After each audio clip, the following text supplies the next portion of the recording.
Olá pessoal, meu nome é Franciele Lima, sou advogada familiarista e facilitadora em constelação familiar.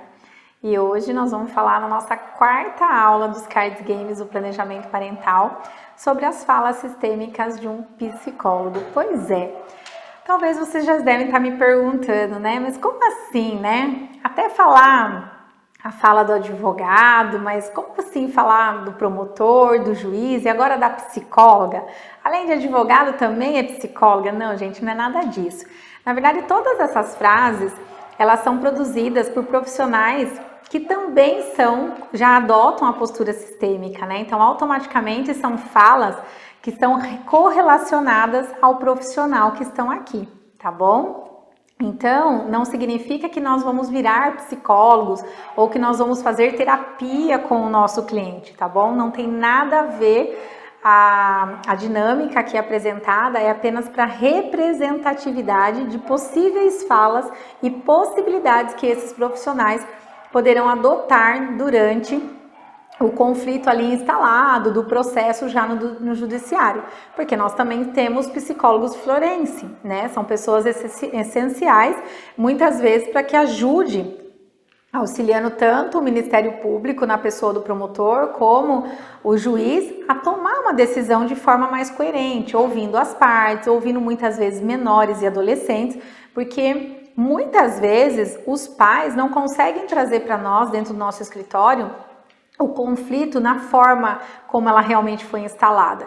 E aí aquela criança ou aquele adolescente, ele consegue de uma forma muito simples, muito clara e objetiva, transparecer isso para o profissional psicólogo, né? E aí esse psicólogo vai trazer para dentro do processo aquilo que ele entender que vai enriquecer um conhecimento ali para tomar uma decisão, tá bom? Então eu vou compartilhar com vocês algumas falas sistêmicas de psicólogo. Então, aqui são possibilidades, tá? Então, qual o real significado da família para você? Quando o psicólogo faz uma pergunta dessa, na verdade, o que é que ele está querendo saber? Né? A gente volta lá nas nossas primeiras aulas, que nada mais é que conhecer um pouquinho o contexto familiar daquela família.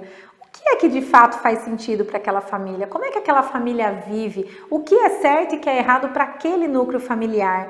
Né? Qual que é a rotina daquela família? Como que eles distribuem as tarefas diariamente? Né? Como que eles convivem? Então, é para isso que muitas vezes o psicólogo faz essa pergunta, justamente para ela poder iniciar uma conversação, tá bom? A segunda pergunta é a seguinte: no seu núcleo familiar, você se sente pertencente ou excluído? Por que é importante essa pergunta? Porque muitas vezes nós repetimos padrões, né? E às vezes aquela mãe, aquele pai ou até mesmo aquele adolescente que está envolvido naquela situação, naquele conflito, ele não sente que ele pertence àquele núcleo familiar. Ele se sente excluído, seja por conta de um vício, seja por conta de uma postura, seja por conta de uma religião ou até mesmo de um partido político. Então, muitas vezes, dentro da nossa família, nós temos pessoas que a gente não gosta ou que a gente não tem tanta afinidade e que a gente exclui, muitas vezes de forma até mesmo inconsciente, tá? Então, essa frase, ela traz o nosso cliente para o consciente, para fazer com que ele precise olhar para todos os membros da sua família, que ele possa incluir, né, no coração dele, para que tudo aquilo seja harmonizado e para que ele consiga, expandindo consciência, né, se auto-reconhecendo naquele familiar que também faz parte da família dele, tá bom? Uma outra frase é: qual o próximo passo que você acredita que precisa dar? Porque muitas vezes, quando a gente se depara com uma situação de divórcio, em relação a mulheres principalmente, que acabam deixando as suas profissões para cuidar do lar, para ser mãe, né? Então, muitas vezes elas se sentem perdidas. E elas precisam se ressignificar, elas precisam de novos insights, elas precisam de alguns estímulos. E muitas vezes quando a gente faz essa pergunta, qual é o passo que você acredita que precisa dar? Então, muitas vezes a gente, nesse momento, a gente vai conseguir acolher essa mulher ou esse homem e até mesmo conseguir fazer com que ela dê esse passo. A gente fala que a gente dá a mão e a gente caminha junto, né, com essa família, para que de fato eles consigam essa plenitude de harmonizar essa família e que eles consigam viver em uma situação de paz, né, de tranquilidade. Uma outra frase é: agora consciente, eu me permito sentir essa dor e dizer que eu tenho raiva. Pois é, a gente acredita e a gente cresce ouvindo muitas vezes nossos pais que nós não podemos ter raiva. Eu mesma muitas vezes me peguei dizendo para minha filha que a raiva é um bichinho que corrói o coração. Olha só, por muitos anos eu disse isso para ela. E hoje eu aprendi, com essa postura sistêmica, com o direito sistêmico, o quanto é importante a gente também sentir raiva e a gente se permitir. Naquele momento eu sinto raiva e tá tudo bem, e tá tudo certo. Então, quando ela verbaliza isso, quando ela diz eu sinto raiva, eu senti raiva dessa situação, o quanto é libertador, o quanto essa mulher ou esse homem, ou até mesmo essa criança que está ali de repente envolvida naquele conflito, que muitas vezes não é vista pelos pais, ela dizer eu sinto raiva, ou eu senti raiva, ou eu tenho raiva de algo, tá bom? Isso é muitas vezes libertador, diferente dessas crenças que nos limitam a dizer que raiva é algo ruim, nem sempre. Cada contexto, cada situação faz com que ela reverbere de alguma forma aí positiva ou negativa na sua vida. A outra frase é: como você classifica o seu estado emocional? É importante a gente perguntar isso para o nosso cliente, né? Como que ele está emocionalmente? Escuta seu cliente, porque como se ele chega para você e diz: olha, eu estou extremamente desestabilizado, eu estou com muita raiva, eu estou com muito rancor, eu tenho ódio de uma situação, como é que eu faço ou como é que eu consigo fazer com que o meu cliente tome uma decisão ali naquele momento? A gente sabe, né, que uma decisão tomada com raiva, uma decisão tomada com emoção, muitas vezes não vai satisfazer no dia seguinte.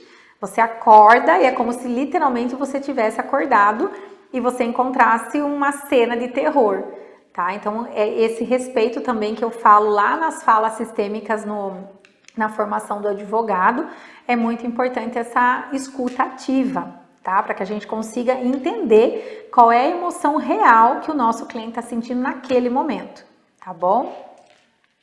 A outra frase é: por que sua questão te trouxe aqui? Né?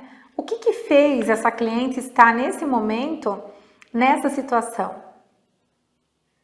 E fazer essa cliente pensar mesmo, sair fora da caixinha um pouco, porque às vezes a gente acaba ficando dentro de uma redoma de vidro, se vitimizando muitas vezes, esquecendo do essencial. Então, quando eu falo isso para o meu cliente, o porquê a sua questão te trouxe aqui, você pode acreditar que ele vai ficar por alguns segundos em silêncio. Ou ele vai dizer algo que nem você esperava ouvir. Então, é muito importante trazer essas referências e essas consciências aos nossos clientes. A outra frase é: exatamente o que você está buscando?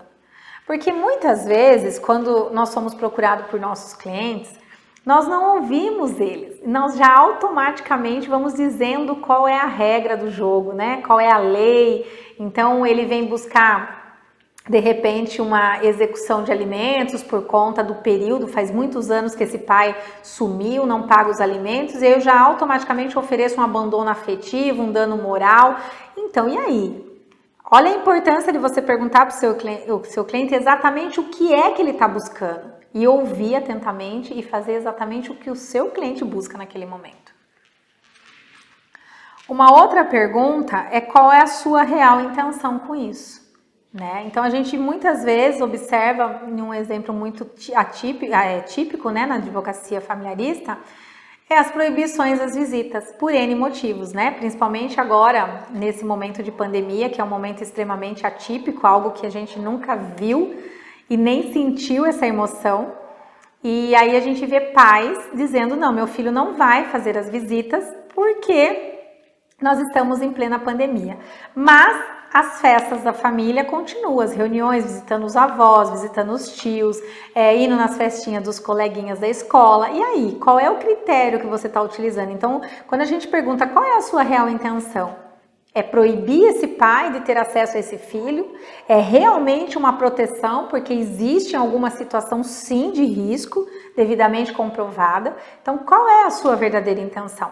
Então, muitas vezes, a gente acaba fazendo com que esse cliente desista. dessa ação.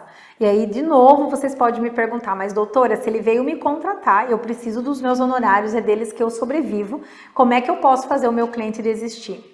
Então, eu posso afirmar para vocês que é muito mais seguro que o seu cliente desista de uma ação antes mesmo da gente pleitear ela no jurídico, no judiciário, do que a gente iniciar uma ação e desistir no meio dessa ação, onde um conflito muito maior poderá ser instalado e muitas vezes o advogado não vai ter condições de sair daquela situação, além do desgaste emocional, perca de tempo e economicamente falando também uma perda muito grande. A outra frase é: você acredita que essa sua questão te fortalece ou enfraquece? Perguntar assim, olhando nos olhos do nosso cliente, o que essa situação traz para você? Você está se sentindo fortalecido ou você está enfraquecida? E observa, olha para o seu cliente, vê como ele se comporta diante dessa situação. Tá? Então é muito importante a gente sentir o nosso cliente, além de ter, antes de contextualizar, né, uma petição jurídica. E a última pergunta da nossa psicóloga sistêmica é: qual é o seu tamanho diante desse conflito? Pedir mesmo para que o cliente feche os olhos, se conecte com a questão dele e fala para ele qual é o tamanho que você se sente. E aí, se ele se sentir muito maior ou muito menor, significa que existe um desequilíbrio muito grande. Se ele se sentir no mesmo tamanho, talvez isso é o momento também correto para ele também harmonizar. Não significa que os conflitos é algo ruim, pelo contrário, muitos clientes, muitas pessoas precisam do conflito justamente para equilibrar e harmonizar algo que estava fora do lugar, tá bom? Então essa é a nossa aula de planejamento parental das falas sistêmicas de uma psicóloga. Um grande abraço e eu espero vocês na nossa 5ª aula de planejamento parental. Até lá!